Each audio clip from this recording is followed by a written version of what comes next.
Hello, everyone. My name is Vera. I'm a product owner at devtodev. Thank you for joining me on this lecture. And today I would like to discuss with you how we can work with in-game shop, how we can optimize it to get more revenue for our games. So why I decided to talk about this? All we know that we can work with the game by different ways. We can develop a new feature which will increase users' engagement, or we can just fix several steps in tutorial and it will increase retention of the first day dramatically. So the second option is much easier because it doesn't require a lot of time for development. We don't need to change everything in the game. And working with in-game shop, it's like the second option too. So we can try some small experiments and get the results quickly. So today I would like to discuss with you the ways how we can make experiments with the in-game shop. These are the topics for today. I will tell a little bit about visual elements, how we can change them, which experiments can we make with the prices, for example, and how we can use categorization and grouping of our items in the game. And before we start, I would like to mention one important metric which shows us that our experiments are successful. It is conversion to payment. It's a percentage of users who made the payment in the game among the whole audience. So it's like it's a good indicator of our experiments. And let's start from the visual elements of our in-game store. And the first thing that we need to think about is how users can get into the shop. Because if you hide it somewhere in the game, probably not so many users will go to the shop, check the items there and make a purchase. That's why a lot of developers, they put a specific separate button on the main page of the game to make it noticeable. Also, if there is a hard currency in the game, the store in-game shop could be also achieved by tap on this button of hard currency icon.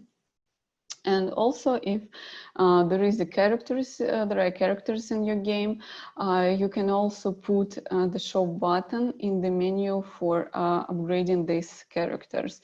For example, where you can select a new clothes or new weapon for the characters. Now let's look how users interact with the screen, with the devices, depending on portrait or horizontal mode.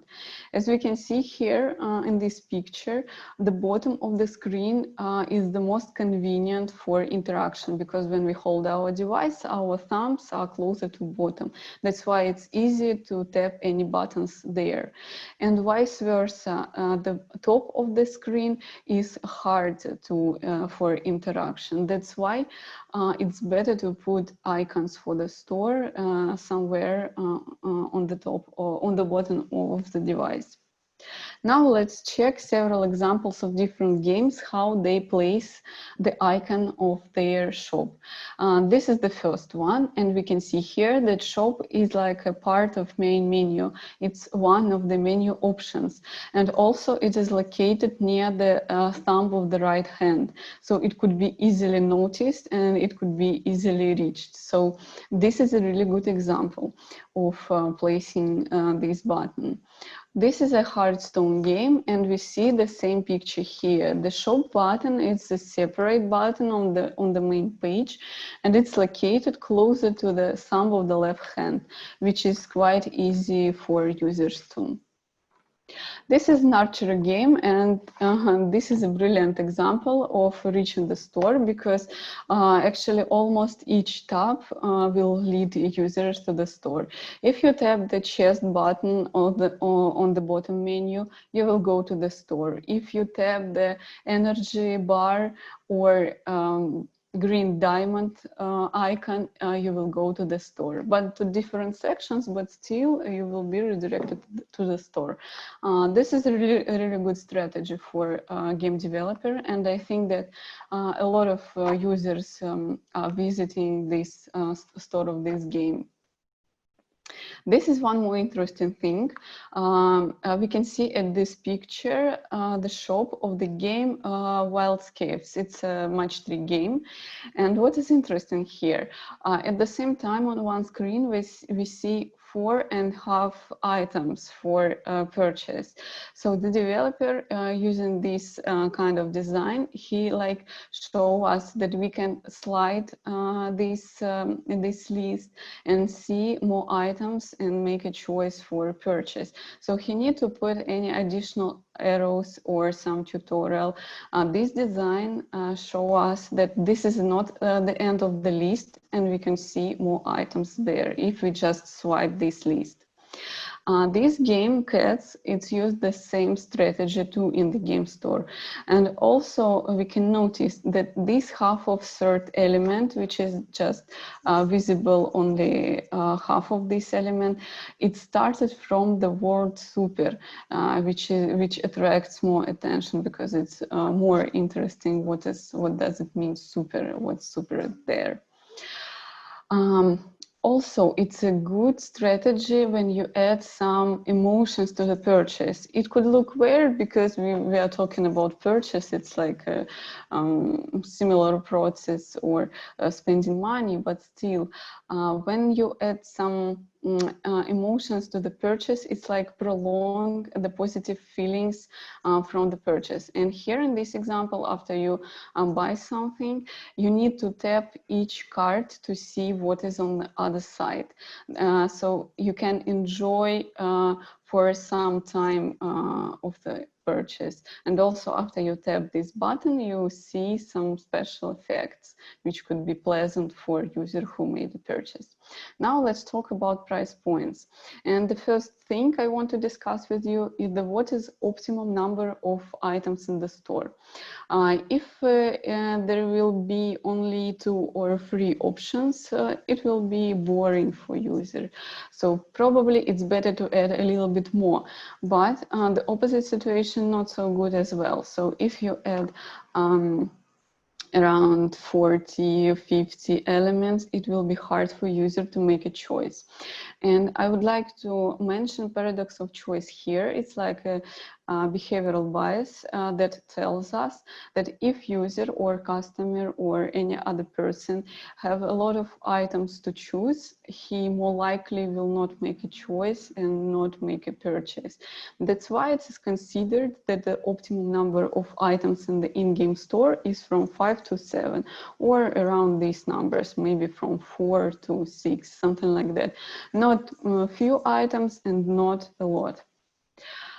Now let's talk about minimum and maximum price points. We should remember here that the audience, our audience of our game is completely different. Some people prefer not to pay at all, and other people are ready to spend a lot of money in the in-game shop. So we should be ready to all of these types of audience.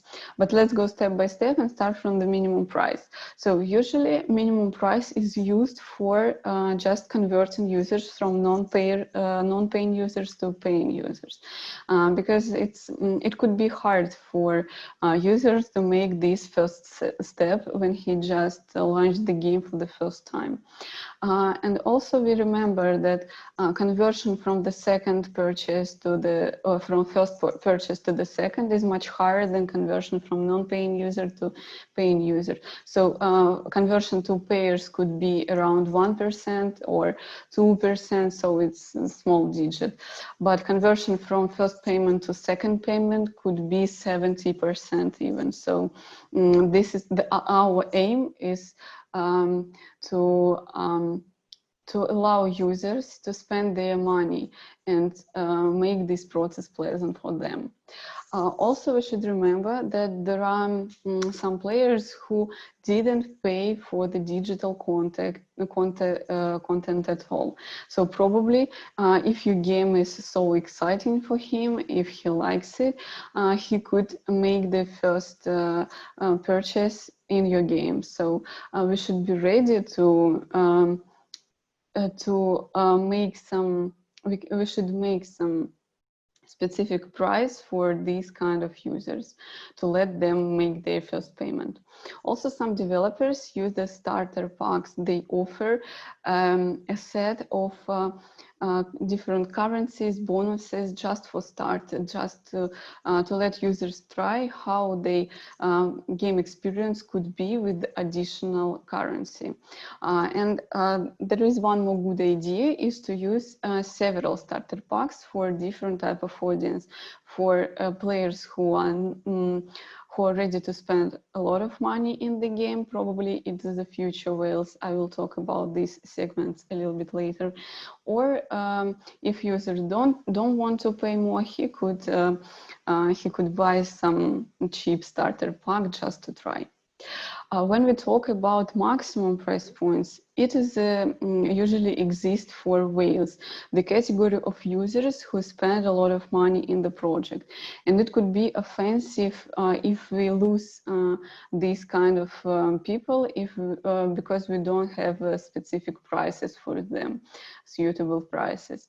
So imagine that some player come to your game and he is ready to spend around $200 or even more, but your most expensive price is $5. So it's not very interesting for him. And also maximum price points, it's like an indicator of project capacity, how interesting your game, how many different currencies, different items do you have. So if you, for example, you have a price point which costs a lot, around $100 probably, it will be a pack with the different items, different boosters, different currencies. So it will probably will be interesting and attractive for users to make this purchase. And also when we talk about maximum price points, we should remember that not ordinary users make these purchases. It's users who get used to spend money. That's why we can show them that we value them and their purchases, and we can highlight somehow these maximum price points to show them that they are like a VIP customers, VIP players, and this is the special pack for them. Also about ranking, how we need to place the price points. If we start from the bigger price to smaller, we could shock our users, because imagine that that new user just launched the game for the first time. He opened the shop and see the price $100. So probably it will be unexpected for him. And vice versa, when the set of prices start from a smaller price and go to the bigger, especially if the list of items is long, some players could stop in the center of this list, and they maybe will not check what else you have there. So of course this thing needs to find a balance, and it works different in different games. That's why it's better to check these theories in specific game. Now let's see several examples how different developers rank and place the price points in their games. This is a Wildscape game, and this is a really good example, because the developer plays all of the prices, and I told before, look at the most expensive one. It's a little bit different from other type of items. So it's like a beautiful chest which is full of coins. It's not a small purse or just several coins. So it attracts the attention of the users. This is one more store, and items here are located in ascending order from cheaper to more expensive. This is a very common strategy actually for different games. Now let's talk about liveops. At first, I would like to tell what I mean when I tell liveops, because it's a quite new term. So these are different activities which happened with the game after the global launch. So also these kind of activities usually don't require a new version of the game. It could be A/B tests with remote configs. It could be special offers, experiments with prices, or something like that. And here we have different things to do with in this area. Now I would like to talk about special offers. It's a really good thing to mark some purchases, some items in the store with different pages. I'm sure that you noticed that way in several games. More often it's something like most popular page or best choice or something like that. Actually, we don't know whether really this item is most popular among users. Probably it is most profitable for developer. Also, when we place some special offer or some discount for users, it's better to let them know why this item is profitable for them. So we should show the amount of currency that could be compared with the other items. We should show the discount, or let them compare this special item with the rest of the items to understand that it's really profitable.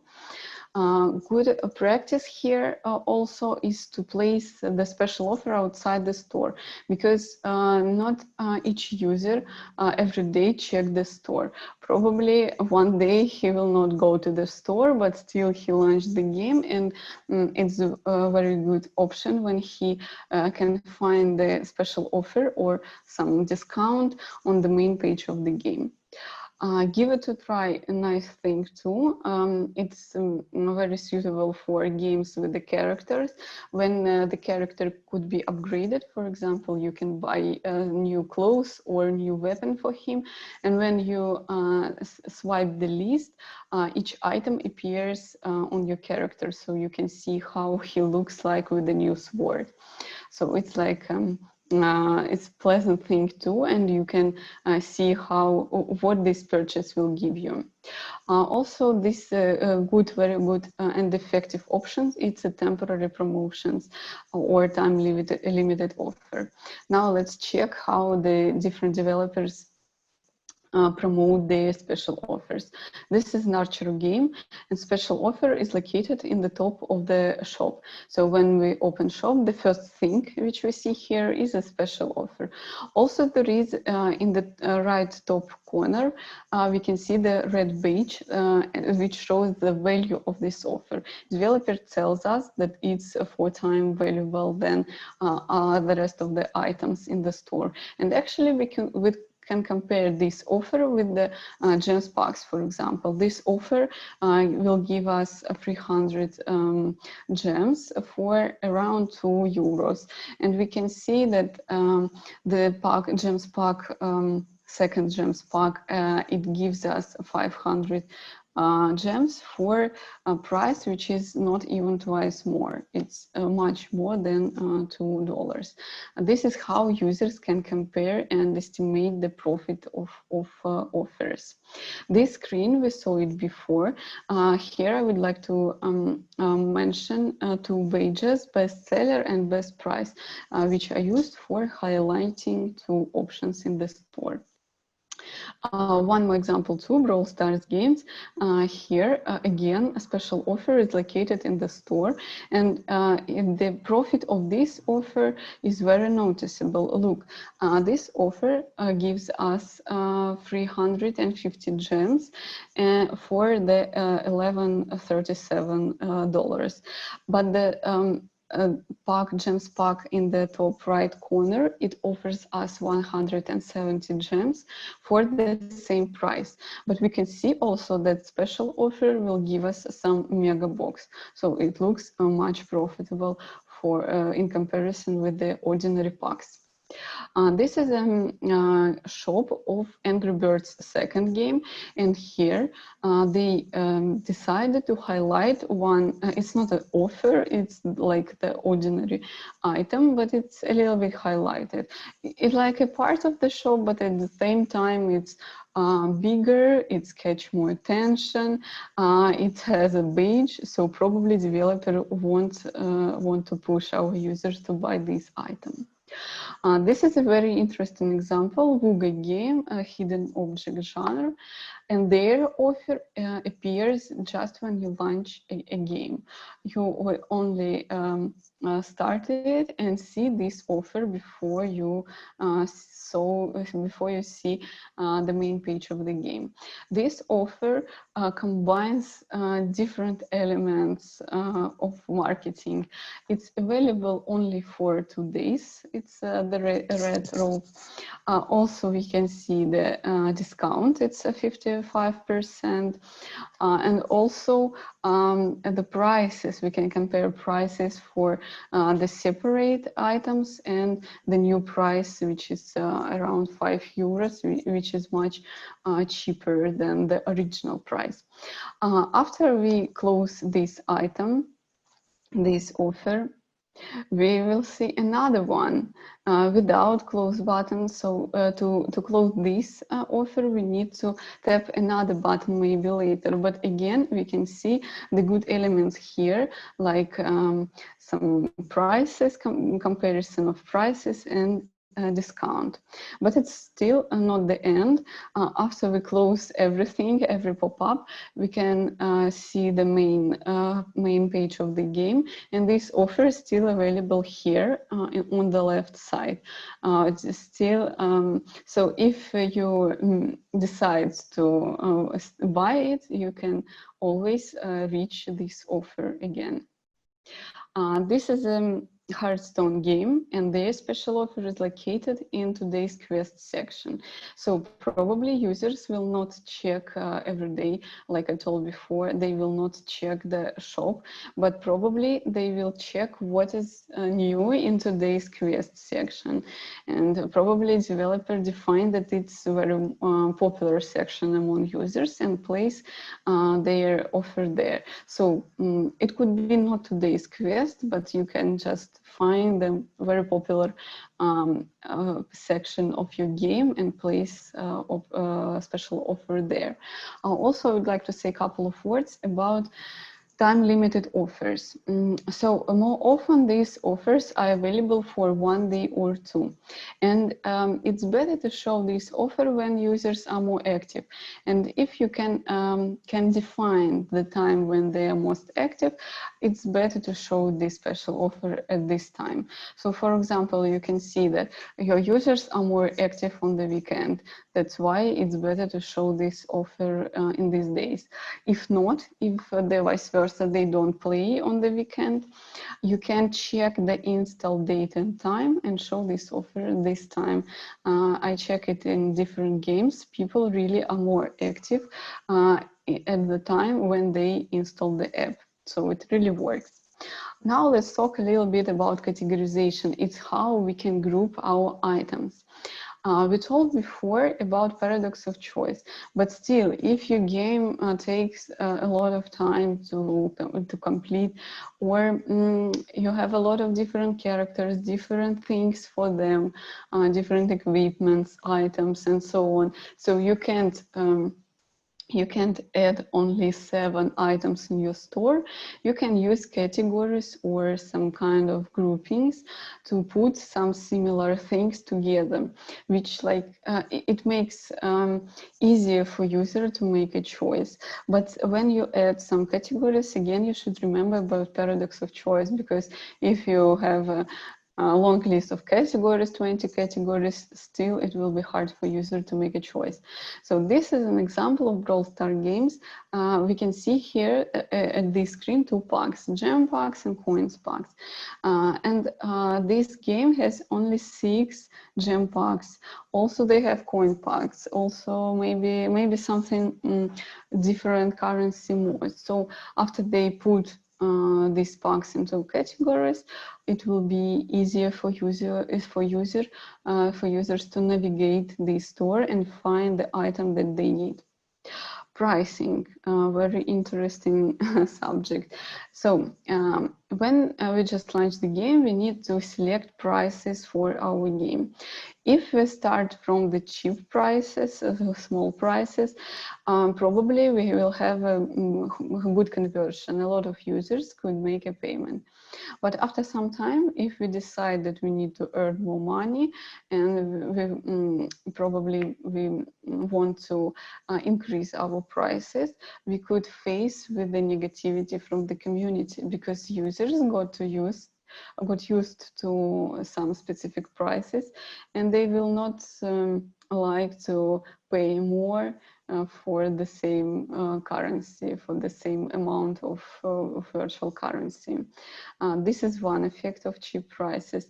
And opposite situation when our prices are high, and more likely there will not so many users who will buy something in our game. So the conversion will be could be very low, but maybe our revenue will be high. But probably this revenue will be generated by several users, which is not good too. So when we try to select the prices, we could use some reference point. The most popular one is a cup of coffee. Everything is compared with a cup of coffee, or tickets to the cinema, or the dessert. This is interesting thing, actually.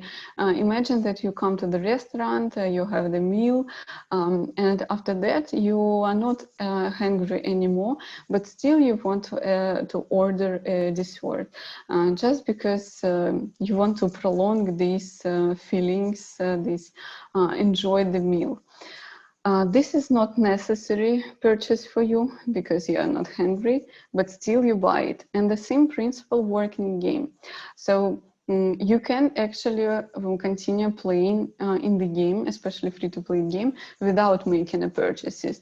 But if you do it, you will get some currency, some equipment, or any other stuff which will make your game experience much better and easier.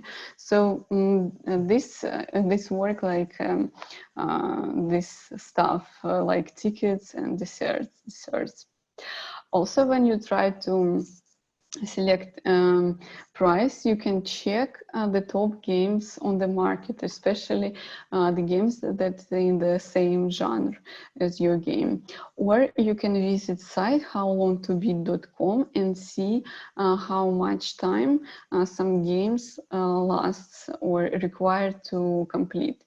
And after that, you can calculate the price of hour by dividing the price of this game by number of hours and apply this digit to your game. One more thing, how to calculate the prices is just to make some calculation. Imagine that your budget for acquiring new users is around $100,000. CPI in my example, $2. But if you launch the marketing campaigns before, you can use the CPI from these campaigns or check the benchmarks to find these digits. After we make a calculation with these two numbers, we can understand that probably we will acquire 500,000 players. Conversion to paying users in my example 1.5%, but again you can use the benchmarks for find the most real conversion. So again, we make some calculation and get the number of paying users. It's 750. The next step, we need to calculate how much money these 750 users need to spend in our game to pay back our marketing costs. And this number is it should be more than $153. But now we're talking about average user, but average user doesn't exist in our app. As I told before, the paying audience, the audience in general, and especially paying audience, is very different. Different types of users play with our game. And usually these payers, they are divided into 3 groups: minnows, dolphins, and whales. Minnows, it's people who spend small amount of money, but the most of paying audience, they are minnows. And whales, it's an opposite group. It's people who are ready to spend a lot of money. Let's imagine that ARPPU of minnows will be $20. Dolphins, it's like intermediate group. Their ARPPU will be $100. And now we need to calculate how much money our whales need to spend in our game to pay back our money. And this is the number. This is quite big and could be shocking for us. But here, after we get this number, we should remember about 2 things. More often, companies who use marketing budget for acquiring users, they are ready to wait around half of a year to pay to get the money back. So these $2,000, these whales, they need to spend not on the first week when they just start using your game, but during the long period of time, for example, half a year. But to let them spend so many time in your app, your game should be interesting, should be exciting, attractive. You should engage these users to let them stay long. And also, you need to put specific prices for these users, because if you are, for example, the most expensive item in the store costs $5, they will have to make a lot of purchases to pay this amount of money for you. That's why you could use these reference points to set the prices. Now I would like to tell you a couple of words about tricks with the prices. Actually, there are much more tricks. I will just mention 2 of them, all of them connected with the behavioral biases, and you can find and explore them. It's really interesting things. It's like a prices which ends up on 99. So the price of something is $1.99. So the first trick here is bait. There was an experiment in the journal. It has 3 types of subscription: web subscription, print, and combination of subscription.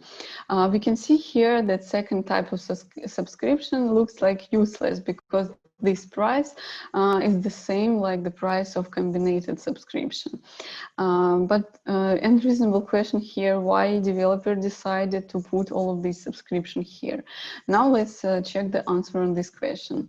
This is how purchases were distributed by these items.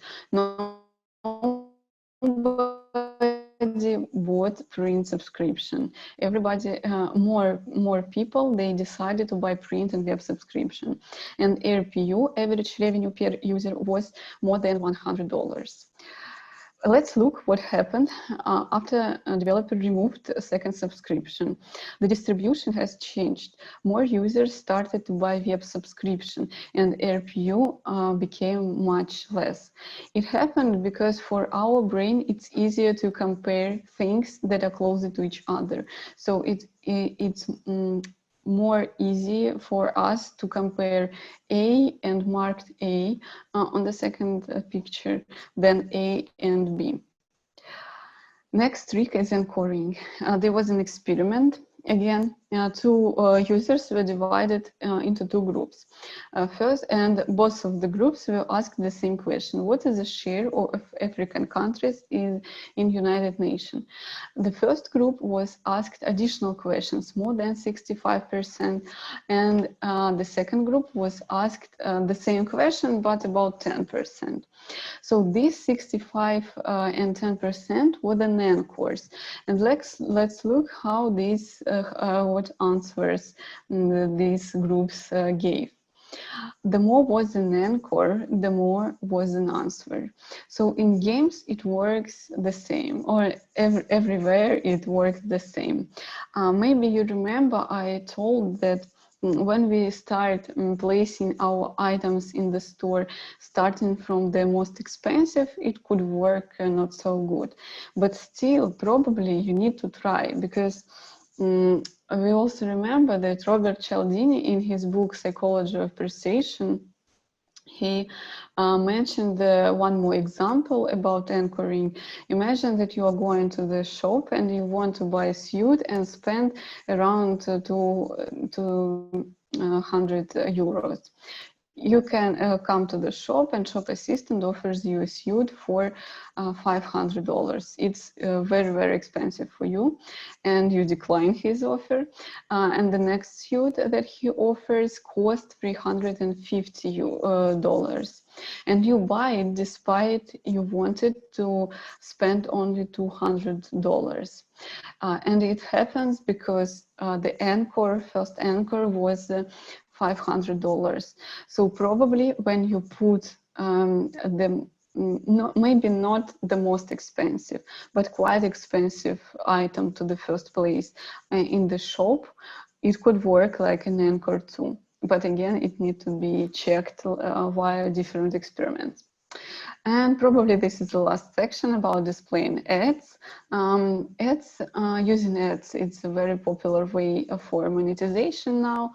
There are different types of ads like interstitial, banners, native ads, and so on. And also this ad could be added into different parts of the game.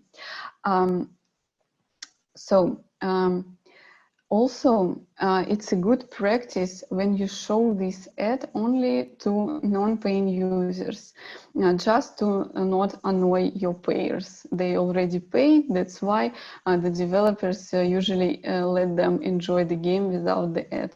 Or if you use, for example, machine learning, you can forecast and predict whether some specific player pay or not. And depends on the result, you can show him ads or hide, vice versa. Now let's check how developers work with the ads. This is one of an example. A very common way when developers offer to remove ads like an in-app. So you pay once some amount of money and you will not see the ad in the future. One more approach is Cat's Game. I would like to pay your attention to the text on the bottom of the screen. They tell us that if we buy something, then we will not see the ads. So the developer will remove ads forever. So they care about their payers, and this is a good strategy for the game. It could influence the loyalty of your users, especially paying users.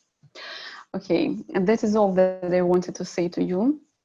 Let's sum up everything. So today we were discussing several ways how we can work, how we can improve our in-game shop to make our revenue, our profit better, higher. Also, I would like to say that I just mentioned the directions how we can work with in-game shop, and I just marked some specific interesting things. But you could dig deeper into specific directions and find more interesting tricks and things how you can improve your in-game store. So I hope that it was useful for you and you can improve the revenue of your game and make the game experience of your players much better. Thank you for attention. Thank you for coming. If you have any question, I will be glad to answer them.